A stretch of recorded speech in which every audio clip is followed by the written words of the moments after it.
President William Ruto ni ahingurite Kĩgomano gĩa thikũ ithatũ mwena wa Naivasha kĩa ambunge na mamĩnĩsta na maabitha a ngathĩ cia igũrũ thirikari-inĩ. Hĩndĩ ya kũhingũra Kĩgomano gĩkĩ, President ni atithĩtie atĩ mũbango wa thirikari wa gũkinyanĩria tabarĩra ngũrani ta cia waki wa nyũmba cia raithi, ũrĩmi na gwethera andũ ethĩ mĩeke ya mawĩra nĩ igũkinyanĩrio.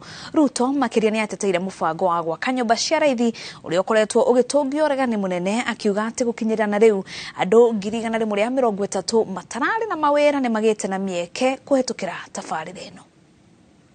We are spending 650 billion every year for the education of our children, from nursery school to university.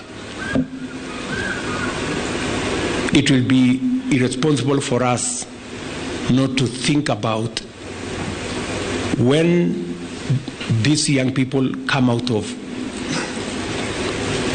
university, college, and school, what happens to them. And that is why, for the first time, we have programs, deliberate, intentional, on creating jobs. It has never happened.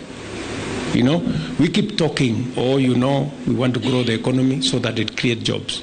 But you see, it is possible for the economy to grow, but for there to be no jobs, unless it is done deliberately. And it is the reason why we intentionally put housing as one of the programs for us to deliver the transformation of Kenya and also create jobs. I don't think there is anybody who needs any persuasion anymore on housing. Do we still have anybody who still has any doubt?